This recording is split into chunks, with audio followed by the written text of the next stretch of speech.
네, 반갑습니다. 소개받은 권신일입니다. 여기 시계가 지금 저쪽에 큰 시계가 보통 맞은편에 있는데 안 보이니까 제가 대진대에서 그 강의를 합니다. 지금 4학기째 하고 있는데 나름 인기 강사입니다. 그래서 아이들한테 도대체 어떻게 매 학기 이렇게 매진되고 인기냐 그랬더니 다른 거보다 빨리 끝내준답니다. 진짜로요. 평가를 이렇게 썼대요. 그리고 시간을 발제도 원래 30분 잡은 걸 제가 20분만 하겠다 그랬습니다. 그래서 뭐 재보셔도 되는데 지금 17분이니까 20분 이내에 마실 거니까요. 지루하지 않게 임팩트 있게 빨리빨리 넘어가겠습니다. 네, 앞에 취지는 사회자분께서 다 말씀 주셨으니까 맞습니다. 저는 맨 위에 줄 하나 읽고 넘어가겠습니다. 경기 북부인 스스로 생존 방안 찾기입니다. 네, 순서는 왜 그러면 경기 북부 관광공사냐? 그럼 무엇을 담을 거냐? 그리고 어떻게 추진되는 거냐? 요 세 가지고요. 끝에 포천시의 준비는 저는 이거를 포천시만을 위해서 제공하지는 않습니다. 왜냐하면 도지사 공약에도 들어가야 되기 때문에 특히 앞줄에 앉아 계신 분들께서 힘을 모아서 포천시로 끌어오는 부분은 해주셔야 됩니다. 첫 번째, 포천시만 관광을 잘하자 취지에서 시작한 게 아닙니다. 저 반대로 저 맨 꼭대기에서 시작하면 대한민국 관광이 잘 되기 위해서 제시를 하는 겁니다. 볼게요. 작년도 우리나라 관광객이 1890만 명, 어마어마하게 방한했습니다. 아시다시피 뭐 K-팝서부터 뷰티, 음식 아마 많이 들어보셨을 거예요. 실제로 요즘에는 이렇게 식품, 팝, K-팝 데몬 헌터스처럼 서양인들 스스로가 우리 콘텐츠 만들어가면서 엄청나게 옵니다. 그런데 사실을 말씀드릴게요. 우리나라 아시다시피 대무역 의존도가 80%, 수출로 벌어먹고 사는 나라인데 알고 보면 전 산업 분야 중에서 유일하게 26년째 적자를 보고 있는 부분이 바로 관광산업입니다. 왜냐? 나가는 사람들은 3천만 명 이상이 나가는데 들어오는 사람은 평균적으로 한 1,500만 명, 작년도가 예외적으로 좀 많았던 거죠. 그래서 최근 10년간 코로나 기간 빼면 10조 원 이상 대규모 적자 내는 산업 분야는 관광산업밖에 없습니다. 그리고 선진국들일수록 GDP 내에서 관광산업 비중이 5% 정도라는데 우리는 2%에 불과하다는 게 그리고 가장 아픈 건데요. 외국인들이 한국에 오면 10명 중에 8명은 서울만 왔다 갑니다. 여기 끝에 보시면 아시겠지만 다음 장부터 본격 설명드리겠지만 경기도에 왔다 가는 비율은 11%밖에 안 됩니다. 자, 그렇다면 두 번째, 그러면 우리 대한민국 관광에서 경기도 관광의 위치는 뭐냐? 포천만 잘 먹고 잘 사자는 게 아니라 경기도 관광이 잘 되게 하자는 취지입니다. 아쉽게도 서울 주변부입니다. 그냥 저 빨간색만 주로 살피면 많이들 오세요. 많이들 옵니다. 근데 저 돈 쓰는 거 보면 전국에서 제일 꼴찌입니다. 평균적으로 6에서 9만 원. 경기도 관광, 여기 이목 대표님도 계시지만 포천에 오면 돈 거의 안 쓰고 그냥 10,000원 정도 내고 가는 그런 분위기인 거죠. 경기관광공사를 어떻게 보면 기분 나쁘게 들을 수도 있지만 저는 절대 욕하지 않습니다. 제가 작년도에 제가 다니고 있는 에델만이라는 회사에서 용역을 했더니 서울보다 2배나 적은 인원, 2배나 적은 예산을 가지고 정말 열심히 하고 계세요. 저희 인원들이고 저희가 따라가야 될 또 분야는 이따가 설명드리겠지만 제주관광공사 모델입니다. 자체 사업으로 돈을 벌어야 되는 모델. 즉 경기국 북부에 대해서도 이제 설명을 드릴 텐데 경기도 평균보다도 못해요. 볼게요. 경기도 관광에서 우리 북부 관광의 위치를 한번 보겠습니다. 한국관광데이터랩 KTO 한국관광공사 자료에 따르면 31개 시군 중에서 2개씩 한번 내줘봐라 했더니 저렇게 면적 크기는 45대 55니까 남부나 북부나 큰 차이는 없는데 저렇게 보면 1등부터 31개 중에는 65대 35 남부 편중이 매우 심합니다. 쉽게 얘기해서 방문객이나 관광 매출액이 남부보다 북부는 6분의 1에서 7분의 1 수준에 불과한 겁니다. 즉 반도체 이런 거 오케이 그래 거기 기반시설 이해하는데 관광까지 남부에서 다 해먹는 건 너무한 거 아니냐. 그래서 경기관광공사도 뭐라고 하면서도 안타깝다라고 얘기를 한 건데 그 역할을 해줘야 되는 만약에 우리가 제대로 한다면 말씀드린 것처럼 26년째 지속 중인 한국 관광 적자도 해소할 수 있고 또 GDP에 관광산업, 소위 말하는 굴뚝 없는 수출산업, 외국인들이 와서 매연 공기 이런 거 없이 돈을 벌 수 있는 관광산업이 선진국 수준으로 갈 수 있다. 그렇다면 거기서 우리는 한 번 더 생각해 본 겁니다. 그럼 앞으로 나아질까? 아니요, 더 낙후될 수 있습니다. 올해 초 대통령님의 그 지방 투자 계획을 보면 지방에만 270조 원을 투자한다는 거예요. 그리고 과밀한 수도권, 수도권에는 온갖 규제를 계속해요. 근데 경기 북부는 수도권이라고 계속 들어가는 겁니다.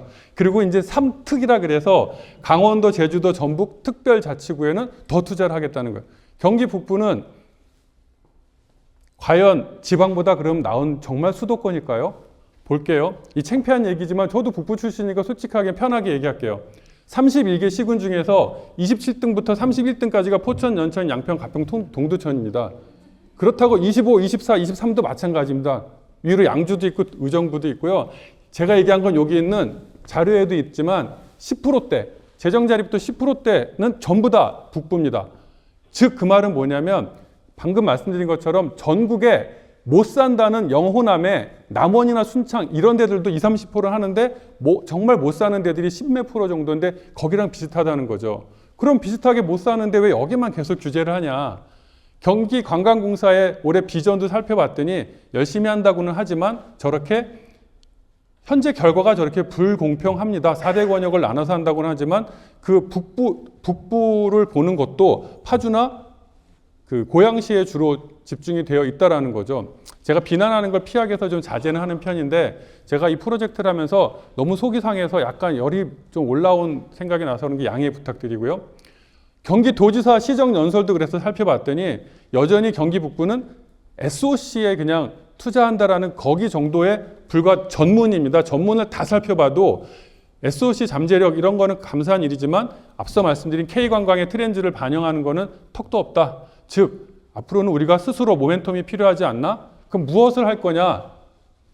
뭐 배울 건 배워야죠. 제일 잘한다고 하는 서울시 그리고 선진국 거를 배워야 되는데 서울시는 서울관광재단 중심으로 비짓 서울 그다음에 STO 두 개의 사이트로 운영을 하고 있는 겁니다. 예산도 2배지만 즉 잘 되는 집이 더 잘 되는 선순환의 흐름이고요. 선진국의 사례를 살펴보면 이게 꼭 경기도 수도권이라서 우리가 아니라 유럽 잘 사는 나라일수록 저렇게 여행은 멀리 가는 게 아니라 수도권 가까운 곳으로 많이 갑니다. 스테이케이션이라 그래서 오히려 수도권에 기회가 많아요. 그리고 노령화, 우리도 노령화가 되는데 노령화가 될수록 해외 안 나갑니다. 일본은 우리랑 정반대입니다. 나가는 사람이 1000만밖에 안 되고 들어오는 사람이 3000만 명입니다. 노령화 될수록 가까운 데서 시간을 오래 머무는 그런 체류형이 늘어납니다. 호주관광청도 저희 고객사라서 살펴보니까 지역별로 철저하게 나눠져서 관광을 프로모션합니다. 국내 트렌드 쭉 봐도 결국은 해외 마케팅하는 저런 에어비앤비나 부킹닷컴이랑도 제가 고객사에서 일을 해보면 니즈는 수도권에 굉장히 많은데 그럼 해외 관광객들 많이 오게 할 수 있다는 거죠. 그런 경기 관광이 이런 흐름을 제대로 따라가고 있는가에 대해서도 제가 국내 관광 전문가분들 의견을 쭉 살펴봤더니 이렇게 대부분 공통적으로 하는 게 경기 북부 남부의 이완화 전략이 필요하다. 그리고 우리 또 지역에 계신 한동엽 오늘 감독님 오셨는지 모르겠지만 국가대표급 매력지 보유가 필요하다고 하면서 광암 이벽 성지도 얘기해 주시더라고요. 이거는 단순 성지가 아니라 매력지로서 산티아고 순례길도 얘기하면서 너무 좋은 아이디어 주셨고 오늘 또 흑룡사 주지 포천시 사업연합 회장님이신데 이분도 백운계곡의 흑룡사 얘기를 해주시면서 1200년 전에 조성된 철부를 되찾는 그런 스토리, 서사 이거는 전 세계, 포천이 아니라 전 세계에도 먹힐 수 있는 것이다라고 의견을 주셨고요. 전문가 인터뷰들 쭉 결론을 내보면 뭐 다 설명드릴 수는 없지만 결국은 호주관광청이나 이런 데처럼 이원화 전략이 필요하다. 그리고 주요 방문객 제가 저희 회사의 글로벌 오피스에 쭉 물어보니까 뭐 여러 가지 얘기 있지만 그 중에서도 경기 자체를 모릅니다. 서울은 다 압니다. 심지어 기롱기, 결흥기 발음하기도 굉장히 힘들어합니다. 경기라는 단어 자체를. 하물며 경기 북부 전혀 모릅니다. 그래서 경기도 자체도 모르고 북부 모르니까 결국은 아쉬운 사람이 우물 파자. 청년들 제가 대진대 강의를 하는데 물어봤는데 그 친구들도 공통적인 게 경기 남부와 북부의 차이점은 명확하게 생각을 하고 있다는 거죠. 명확하게 차이가 있으니까 명확하게 차이가 있도록 조직을 만들어서 운영을 하자라는 취지입니다. 포천시 하면 첫 떠오르는 이미지가 그 군부대래요. 군부대, 폭격. 그러니 포천 가려다가 옆 동네 가죠. 근데 그런 것 같아요. 아, 참. 경기관광공사 임직원들 인식도 사실은 비슷합니다. 조심스럽긴 하지만 전략적인 선택과 집중이 필요하다라는 그런 그 조언을 해주셨고요. 설립 과정 딱 10분 지났네요. 아, 진짜 이제 여유 있게 하겠습니다. 3분의 2 정도 했기 때문에. 제일 중요하죠. 생각보다 그렇게 어렵진 않아요. 핵심은 이겁니다. 저희가 하려면 경기도의회에 조례로 결국은 허락을 받아서 하면 되는데 행안부 협의 때 제일 많이 보는 게 과연 이게 기존 조직과 차이가 있냐는 거거든요. 핵심은 저 빨간색입니다. 규제 환경이 전혀 남부하고 북부는 하늘과 땅 차이입니다. 관광 자원의 성격도 하늘과 땅 차이고요. 개발 방식도 여기 밑에 빨간색 해놨는데 우리는 공공이 좀 해야 됩니다. 공공이 안 하면 투자가 아예 없습니다. 공공의 실패, 민간이 나서야 된다. 그 말은 원리 자본주의는 맞지만 경기 북부는 아예 없다. 공공이 나서지 않으면. 해법으로서 경기 북부 관광공사를 제시하는 것이고 이 네 가지 크게 업무를 맡게 될 텐데 그중에서도 저 두 번째입니다. 제주관광공사는 직원도 한 180명 정도 가까이 되고요. 다른 데처럼 돈을 지원받는 것뿐만 아니라 면세점이라든지 스스로 돈 벌 수 있는 그런 소스를 갖고 있습니다. 그래서 사업을 키우는 거고 그게 결국은 이 북부에 정말 아까 27부터 31등까지라는 이분들이 먹고 살 수 있는 거를 만들어낼 수 있다는 거죠. 실행 과정은 제가 두 장으로 나눠놨는데 빨간색만 말씀드리면 저런 기능 중복 문제 이런 것들을 경기도 협의를 하는 게 중요하고 여기에 천재 이루가 찾아온 겁니다. 아니 갑자기 그동안 없었던 포천 지역에 평화경제특구라는 통일부 국책 사업이 떨어진 겁니다. 다음에 평화경제특구에 대해서는 그 다음 장에서 한 번 더 말씀드릴 거고요. 기존 경기관광공사 겹치지 않도록 해야 되는 거 시기별로도 일단 이번에 경기도지사 후보들 공약에 들어가야 됩니다. 그래서 저는 이게 무슨 정당 입문제가 아니라 아까 첫 장에 얘기한 것처럼 생존 차원에서 북부인들이 생존 차원에서 해야 되는 거고 그렇다면 추미애 도지사 후보실 그 다음에 아직 정해지진 않았지만 양양자부터 국민의힘 후보들한테도 다 알려드렸습니다. 그래서 그분들 정책실에서 자료 다 받아갖고 도지사 공약에 넣는 게 우선이다. 그런 다음에 통과가 되면 직속 TF를 통해서 공청회하고 행안부 협의 승인을 받는 거 그리고 그때 이제 여기 계신 분들이 중점적으로 같이 힘써 주셔야 될 거고요. 조례를 제정해서 약 2년 뒤에는 그 초대 사장을 임명하게 될 겁니다.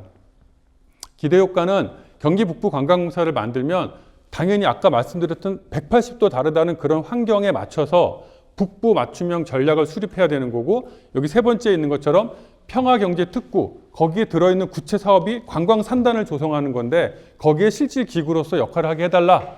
그리고 여기 5번서부터 7번까지 배포해 주신 책에 다 있어서 제가 일일이 설명은 안 드리는데 이 부분은 한 번 더 강조하겠습니다. 경기 북부는 시장이 없는 지역입니다. 사람도 안 오고요. 공공기관도 역할을 안 하고 있는 곳입니다. 즉 공사가 대개 생각하면 공공기관이 다 하고 나면 민간이 안 들어온다고 하는데 그게 아니라 경기 북부의 관광은 공사가 일정 역할을 안 한다면 아무도 안 들어온다는 점입니다. 그래서 필요하다는 겁니다. 반대 논리는 사실 이렇게 쭉 정리를 해봤습니다.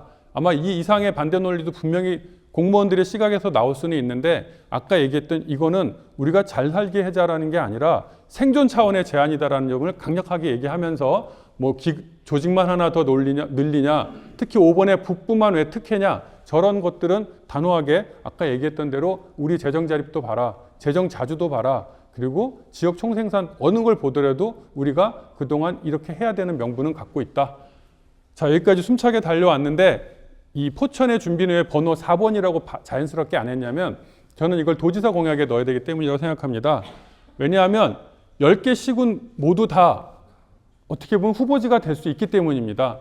다만 포천은 한탄강 유네스코 지질공원이라든지 즉 관광객들이 외국에서도 올 수 있는 콘텐츠 강점이 있고 또 세 곳의 평화경제특구이기 때문에 그 중에 하나이기 때문에 더 많은 강점을 갖고 있다는 점입니다. 왜냐하면 뭐 규제를 우리가 수십 년간 많이 받았고 못 살고 이런 논리로 하기 시작하면 우리 밑에 연천, 가평, 양평, 동두천 다 있습니다. 그렇게 해서는 안 되고 남부와는 완전히 다른 관광시장에 투자, 개발, 별도 마케팅 기관이 필요하다는 얘기를 분명히 논리로 만들어야 되고 3번의 평화경제 특구 선정 취지에 부합한다는 거. 즉 이렇게 하다 보면 대한민국 관광 발전을 위해서도 그동안 대한민국 관광이 26년 동안 적자를 봤으면 이제는 새로운 방법에서 새로운 앵글에서 돌파구를 만들어내야 되는데 그게 바로 경기 북부 관광공사다라고 설명을 해야 된다는 거고요.